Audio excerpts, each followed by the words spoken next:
इस किस्म के रिफॉर्म्स लेके आएंगे टैक्स सेक्टर में और एंटी करप्शन में और इस तरह की जो मुख्तलिफ चीज़ें हैं उनको इम्प्रूव करने के लिए हम अपनी एफिशिएंसी और अपनी इकानमी को क्या करेंगे। उसमें एक जो बहुत इंपॉर्टेंट रिपोर्ट जो कल ही आई है उसमें ये था कि IMF को हमने एक प्रपोजल्स बना के दिए कि जी हम अपना जो एंटी करप्शन जो हमारे मेजर्स हैं हम उनको किस तरह से मजबूत करेंगे।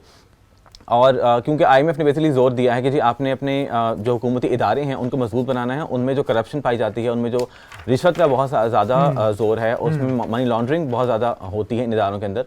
तो वो ये तीन बेसिकली जो सेक्टर्स हैं इनमें IMF ने जोर दिया है कि जी आपने इन पे कंट्रोल करना है, इनको डिक्रीज़ करना है, जिसके लिए आपने स्वीपिंग रिफॉर्म्स लेने हैं। तो हमने जो पाकिस्तान हुकूमत है उन्होंने जो IMF को प्रपोजल्स दिए हैं उनमें एक सबसे जो इम्पोर्टेंट है वो ये है कि जी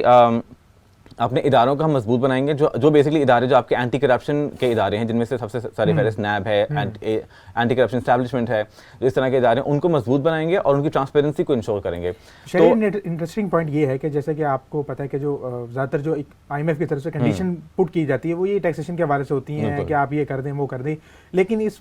इस बार वो एक नई प्रपोजल के साथ आए कि आपके जो एंटी करप्शन जो बॉडीज हैं उनको आप स्ट्रेंथन करें ताकि करप्शन को लोअर डाउन आप करेंगे, तभी आपके जो अपने टारगेट्स हैं, कुछ इकोनॉमिक रिकवरी है वो काफ़ी हद तक वो। तो हमने जो अपने एंटी करप्शन इदारों को मजबूत करने के लिए जो हमने प्रपोजल्स दिए हैं या मेजर्स हमने सजेस्ट किए कि हम लेंगे, उनमें सबसे ऊपर ये है कि जी नैब जो है इदारा जो सबसे इंपॉर्टेंट इदारा है इस हवाले से, उसका जो कहा जाता है कि जी वो सियासी मुदाखलत करता है, जो सियासी इंतकाम के लिए इस्तेमाल होता है अपने ओपोनेंट किसी भी हुकूमत के एंड से। And it's not just one party और किसी एक हम हुकूमत की बात नहीं करें, मुख्तलिफ हुकूमतों में ऐसे होता आया है। जब से एस्टैब्लिश हुआ तब से एज ए टूल यूज हुआ है by the sitting government against their opponents. तो इसका जो एक तासुर, ये एक बहुत पॉपुलर तासुर है कि जी इसी लिए बना था और इसलिए इस्तेमाल हुआ भी है। तो हम पाकिस्तान की जो अब करंट हुकूमत है, जो केयर टेकर हुकूमत है, उन्होंने IMF को ये इंश्योर कराया कि जी अब जो इसकी जो पॉलिटिकल इंटरफेरेंस है नैब की वो कम्प्लीटली ख़त्म की जाएगी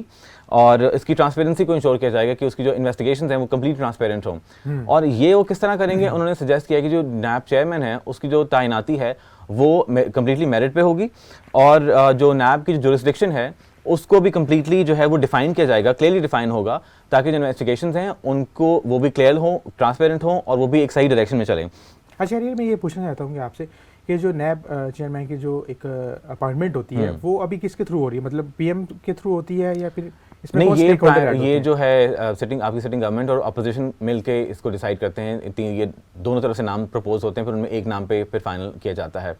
तो ये फिलहाल इस तरह से हो रही है। अब वो आपको पता है कि किस तरह से दोनों साइड्स जो हैं वो एक नाम पे नहीं आ पाती हैं इतनी आसानी से, तो ये टसल चलती ही रहती है और इवेंचुअली जो है वो किसी एक साइड को झुकना पड़ता है। तो अभी तक तो फिलहाल ये चक्कर चल रहा है। ज़्यादातर ये सियासी तकरीरियाँ ही होती हैं कि कोई जो सिटिंग गवर्नमेंट होती है उन्हीं का फिर वो प्रिवेल करते हैं, उनका नाम प्रिवेल करता है, उनका जो चोजन कैंडिडेट होता है वो प्रिवेल करता है। अभी तक तो इस तरह हो रहा है। अब हमने प्रपोज तो किया है कि जी हम इसको ट्रांसपेरेंट बनाएंगे, इसको मेरिट पे लेके आएंगे, ये बातें पहले भी होती रही हैं। सो वी डोंट नो कि एक्चुअली होगा कि नहीं, बट हमने कहा है तो लेट्स सी कि होता है कि नहीं। उसके अलावा IMF ने बहुत स्ट्रेस किया है कि जी आपने अपने इदारे जो है मजबूत बनाने हैं, उनमें ब्राइबरी, फ्रॉड, एक्सटॉर्शन जो है ये एलिमेंट कम्प्लीटली खत्म होना चाहिए आपकी गवर्नमेंट इदारों में। अच्छा, क्योंकि आपको पता है कि ये मतलब एक बहुत ही पॉपुलर तासुर है, ये चीज़ें तो बहुत ही ज़्यादा मतलब होती हैं, इनके बगैर तो काम होते नहीं। किसी मतलब मैं क्या कहना चाहता हूं, किसी इदारे से आपने काम कराना है तो आपको मतलब इनमें से किसी एक चीज़ का सहारा लेना पड़ेगा। तो इससे ऑब्वियसली परफॉर्मेंस उनकी कोई है नहीं ना, बिकॉज परफॉर्मेंस तो आपको नेचुरली आनी चाहिए, उनको किसी ये एक्सटर्नल जो ये फैक्टर्स हैं उनका सहारा लेना चाहिए ही नहीं। तो ब्राइबरी और करप्शन जो है एक बहुत ही प्रेवलेंट चीज़ है गवर्नमेंट इंस्टीट्यूशंस में, जो कि अब ख़त्म होगी होपफुली। एंड उसके अलावा जो आई थिंक एक और इंपॉर्टेंट पॉइंट जो इसी रिपोर्ट का हिस्सा है जो IMF को दी गई है, उसमें ये है कि जी पब्लिक जो रिप्रेजेंटेटिव्स होंगे, जो आपके इलेक्टेड रिप्रेजेंटेटिव्स हैं, उनके जो एसेट्स और उनकी इनकम की डिटेल्स हैं वो अब कम्प्लीटली और क्लियरली पब्लिक अवेलेबल होंगी ऑनलाइन। पहले भी होती थी, हमें पता ही है कि जब हर दफ़ा जो इलेक्शन, लेकिन जो पहले होती थी उसमें बताया कुछ जाता था, पीछे कुछ होता था। यही मसला है ना कि होता बड़े बड़े नाम और जिनके सामने जब ऐसी डिटेल्स आती थी, उनमें जब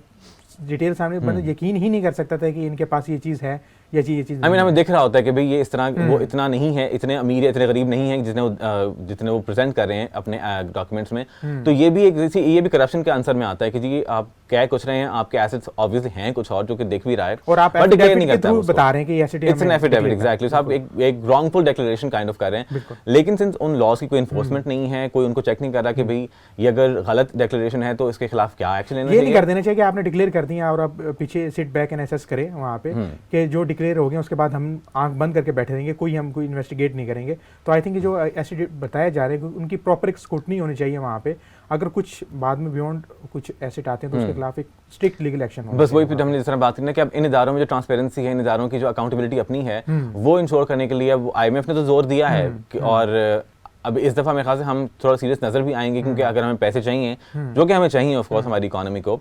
तो उनके लिए हमें कुछ ना कुछ तो शो करना पड़ेगा। We have to show results to get the money. जहाँ तक अब ये मनी की और इन्वेस्टमेंट्स की और बिजनेस की बात हो रही है, एसेट्स की बात हो रही है, तो एक चीज़ जो मुझे छोटी सी ऐड करनी है वो ये है कि जी स्टेट बैंक की मॉनेटरी पॉलिसी कमेटी की मीटिंग आने वाली है 29 को, और उसी रोज़ उस कमेटी की मीटिंग के बाद वो मॉनेटरी पॉलिसी का अनाउंसमेंट करेंगे स्टेट बैंक। और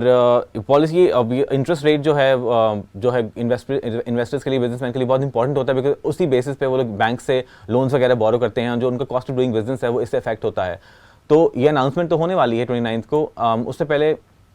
जो बिजनेसमैन है, जो मार्केट प्लेयर्स हैं, जो मार्केट लीडर्स हैं, उन्होंने they hope and they've asked the government, they've requested the government कि जी जो इंटरेस्ट रेट है उसको स्टेबल ही रखें, जो कि पिछले